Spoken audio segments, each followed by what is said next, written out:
السلام علیکم پیارے بچوں، آج ہم ہماری اردو کی درسی کتاب کا سبق نمبر 12 پڑھیں گے، جس کا نام ہے ڈولفن۔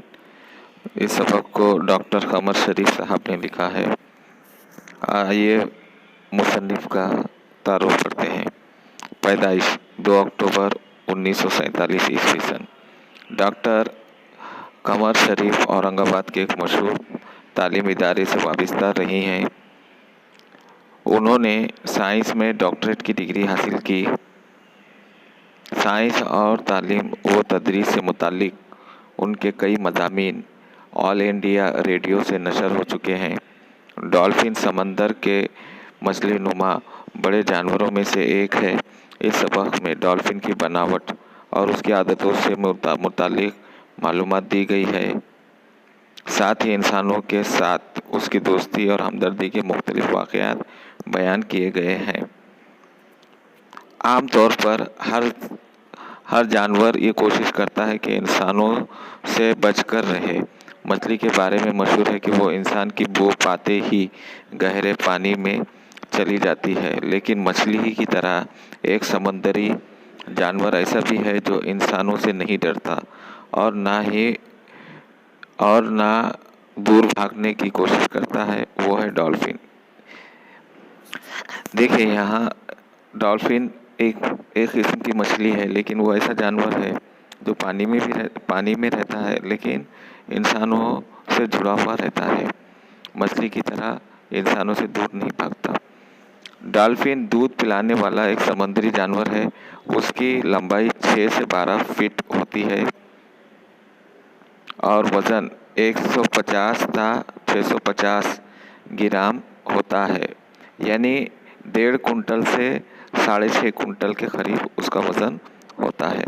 اس کی پیٹھ مٹیالی سبز اور سیاہ رنگ کی ہوتی ہے، یعنی مٹی کے رنگ کی ہوتی ہے تقریباً، جبکہ پیٹھ کا رنگ سفید یا ہلکا گلابی ہوتا ہے۔ یہ 30 میل فی گھنٹے کی رفتار سے تیرتی ہے، یعنی 1 گھنٹے میں 30 میل کا سفر طے کرتی ہے۔ کبھی اس کی رفتار 40 تا 60 میل فی گھنٹہ بھی ہو جاتی ہے۔ ڈولفن کے جسم پر بال نہیں ہوتے۔ اس کی جلد چکنی ہوتی ہے، جبڑے بڑے اور سامنے چونچ کی طرح 3 انچ لمبی توتنی ہوتی ہے۔ توتنی مطلب ایک حساب سے اس کی چونچ کہہ سکتے ہیں ہم۔ ڈولفن اپنے سر کے ایک سوراخ سے سانس لیتی ہے اور اس کی آنکھیں سر کے دونوں جانب پائی جاتی ہیں۔ ڈولفن کی نظر بہت تیز ہوتی ہے۔ آنکھوں کے پیچھے بیرونی کان کے شقاق پائے جاتے ہیں، یعنی کان اور آنکھیں اس طرح بناوٹ کے حساب سے وہ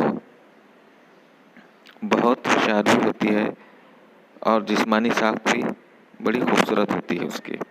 ڈولفن کے دانت غذا کو چبا نہیں سکتے۔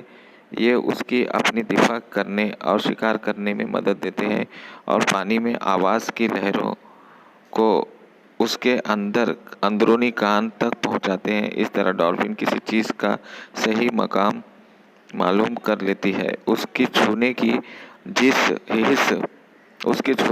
حس بہت تیز ہوتی ہے، یعنی بہت تیز ہے، لیکن سونگھنے کی قوت بہت کم ہوتی ہے۔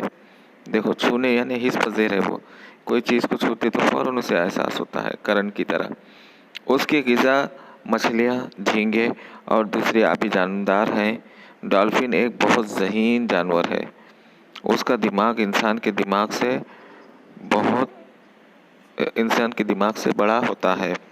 ڈولفن گروے میں رہنا پسند کرتی ہے اور اس کا ایک گروہ 2 تا 40 ڈولفنوں پر مشتمل ہوتا ہے، لیکن کبھی کبھی اس کی تعداد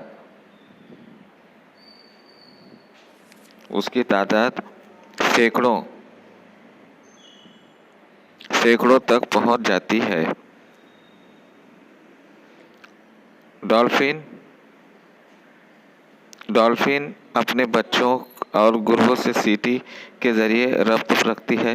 سائنسدانوں کے مطابق ہر ڈولفن کی سیٹی گروہ کی دوسری ڈولفن سے مختلف ہوتی ہے۔ وہ کئی قسم کی آوازیں نکال سکتی ہیں، انسان کی طرح ہنس سکتی ہے، سیٹی بجا سکتی، شکار کا پیچھا کرتے ہوئے گرراتی ہے